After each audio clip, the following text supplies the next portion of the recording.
तो काहे अनथिया गढ़वल उधार सैया जी काहे।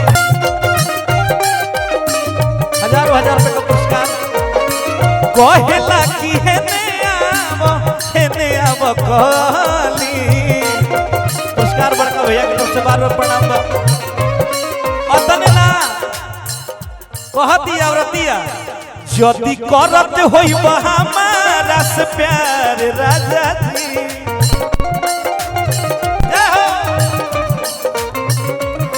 यदि करत होइब हमारा से प्यार भैया जी तो जाके आयो भी चुका दो।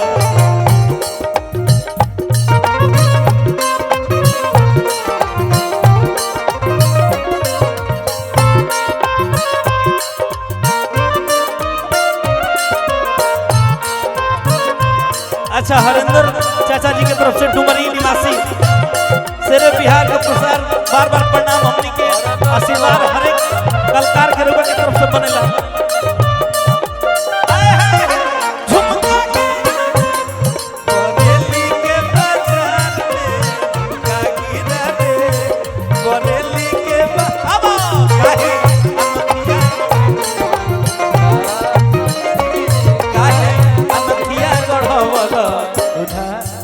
अतने ना भाई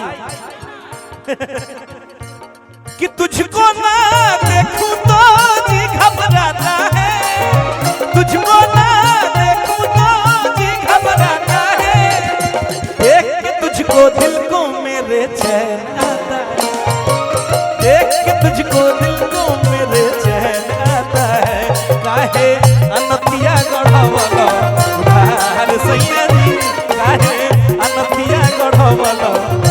देखिए हमने के संतोष भैया के पुरस्कार बा छत्तीसगढ़ पुलिस में मानी स्वागत भैया। हजारों हजार रुपए के पुरस्कार कलाकार की तरफ हर कलाकार क्या बता। और तने में जयेश भैया सुनत तनी ना अब मर्दा कहता कि ऐसा बात हो गई कि सोनार हमारा मौगी के छेड़ दिलो तब मर्दा कहता जब पता चलल तब भइल जम के मार धनिया,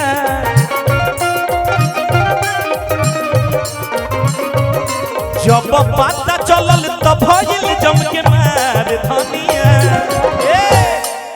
राहो रोकी न टोकी अब सोनार धनिया,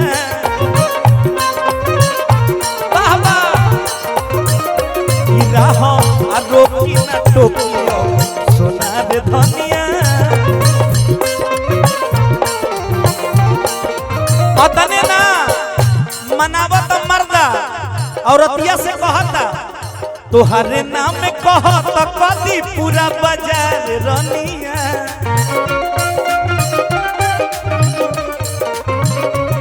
तुहरा नाम में कहत कदी पूरा बाजार रनिया, बाड़ू सुनवो से मोह हमारे धनिया। पुरस्कार हमने के गर्जीवन की तरफ से हजारों हजार रुपया के बार बार प्रणाम कि सुनवो से मोह। अच्छा हमने के दुल्हा के चाचा जी की तरफ से माने गर्जीवन की तरफ से पुरस्कार बार बार प्रणाम। आज हमने के जौना उपलक्ष्य में आइल बनी जा भगवान ही परिवार के हमेशा खुशी से भरल रह महादेव से है आग्रह बा। लइका फैका होई तो जइह तू बाहर,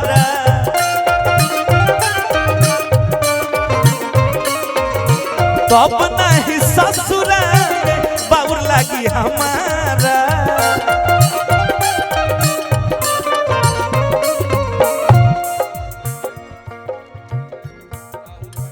राहुल पांडे विपिन चौबे भैया के जैसे पुरस्कार हजारों हजार भगवान भोले दानिया सही बनौले रखी। लइका फैका होई तो जइह तू बाहर,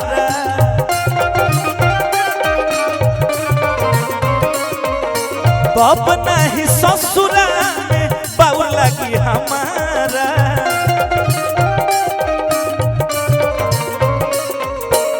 कि ज्योति करत होई हमारा से प्यार राजा जी। देखिए उन्हीं के टूना भैया की तरफ से पुरस्कार हजारों हजार रुपए का पुरस्कार कि ज्योति करत होई हमारा से प्यार जाके आयो भी चुका दो उधार सैया जी जाके आयो भी चुका दो उधार सैया जी जाके आयो भी चुका दो उधार सैया जी जाके आयो भी चुका दो उधार सैया जी जाके आयो भी चुका दो। हमने के अरविंद भैया के तरफ से हजारों हजार पुरस्कार।